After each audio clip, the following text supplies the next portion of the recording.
Assalamualaikum warahmatullahi wabarakatuh. Perkenalkan sebelumnya Pak, nama saya Ulan Oktaviani dengan NIM 22042071. Di sini saya ingin membuat video penjelasan tentang 5 kasus advokasi kebijakan sesuai dengan instruksi Bapak. Sebelumnya, advokasi kebijakan itu sendiri diartikan sebagai suatu upaya untuk mendorong atau mempengaruhi suatu kebijakan yang tidak sesuai dengan masyarakat, kemudian dengan cara melakukan pendampingan yang dilakukan oleh pihak yang terlibat, yaitu pemerintahan, kemudian pihak swasta, dan juga lembaga swadaya masyarakat, dan juga aktivis akademis. Baik Pak, adapun 5 kasus yang saya ambil tentang advokasi kebijakan. Kasus pertama adalah advokasi stokpil batubara ilegal oleh Walhi di Kota Padang, yang mana di Sumatera Barat ini masih terdapat beberapa industri batubara yang memiliki tempat penumpukan atau disebut dengan stokpil, yang mana itu secara ilegal dan tanpa perizinan berusaha, yang menyebabkan pencemaran lingkungan baik di bidang kesehatan, kemudian juga mengganggu perekonomian masyarakat.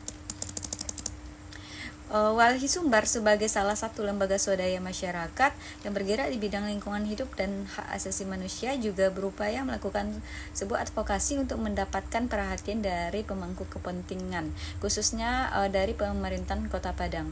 Walhi juga berkolaborasi dengan PBHI Sumbar untuk menyelesaikan permasalahan stokpil ini dengan cara melakukan penyegelan terhadap 4 tempat terdapatnya penumpukan batubara tersebut. Adapun kasus yang kedua yaitu Gerakan Indonesia Gelap yang dilakukan oleh mahasiswa. Terjadi karena masyarakat termasuk mahasiswa ini menolak sejumlah kebijakan pemerintah yang tidak pro terhadap rakyat, terutama terkait tentang efisiensi anggaran. Kemudian Gerakan Indonesia Gelap ini mewarnai kebijakan yang kontroversial dari pemerintahan Prabowo Gibran. Gerakan ini dilakukan baik melalui aktivisme digital maupun aksi turun ke jalan yang diperjuangkan oleh mahasiswa dan rakyat Indonesia di berbagai wilayah sebagai bentuk kritis atas keputusan yang dibuat serta menyoroti 100 hari kepemimpinan Prabowo Gibran. Advokasi yang dilakukan tidak hanya sebatas dalam hal pendampingan hukum, tetapi juga terlibat dalam menyuarakan dan menyampaikan apa yang menjadi kegelisahan tadi, serta dengan solusi yang bisa berupa tuntutan.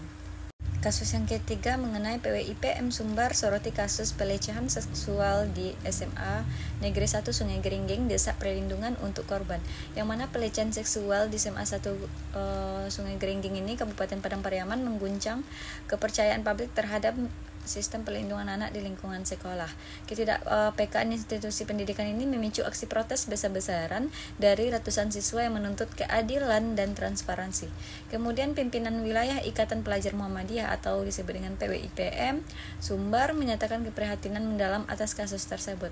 Kemudian juga berkomitmen turun untuk melakukan advokasi, yang mana melakukan langkah-langkah advokasi dan koordinasi dengan pihak-pihak terkait termasuk lembaga perlindungan anak dan dinas kependidikan.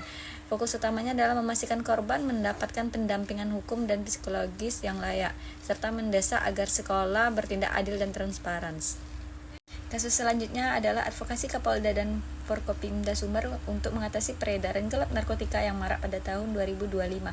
Irjen Pol Gatot Trisuryanta sebagai Kapolda Sumbar menyatakan melakukan upaya penyalahgunaan narkoba di kalangan remaja, yang menegaskan bahwa pihaknya menggunakan pendekatan represif, preventif, dan juga rehabilitasi sebagai upaya memberantas narkoba, kemudian bekerja sama dengan Badan Narkotika Nasional Provinsi Sumatera Barat untuk memanfaatkan puskesmas dan klinik sebagai tempat rehabilitasi jalan bagi pengguna narkoba.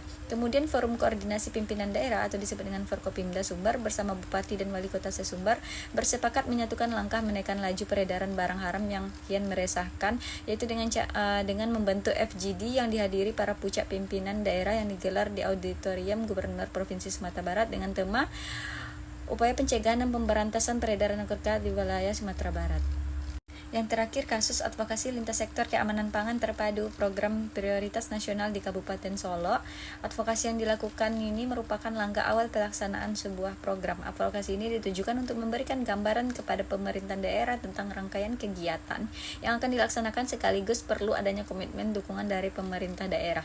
Kegiatan advokasi ini dilakukan di ruang rapat Setda Kabupaten Solo tanggal 28 April 2025, dibuka oleh Asisten 1 Bidang Pemerintahan dan Perekonomian Syariah yang dalam arahnya penyampaian pentingnya pengetahuan dan penerapan pangan bagi masyarakat.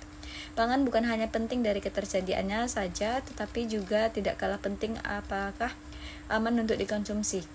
Maka program keamanan pangan dari Badan POM ini merupakan program yang sangat penting, apalagi cakupannya meliputi nagari atau desa, kemudian sekolah dan pasar yang keseluruhannya merupakan sumber pangan dari masyarakat. Sekian, terima kasih Pak. Wassalamualaikum warahmatullahi wabarakatuh.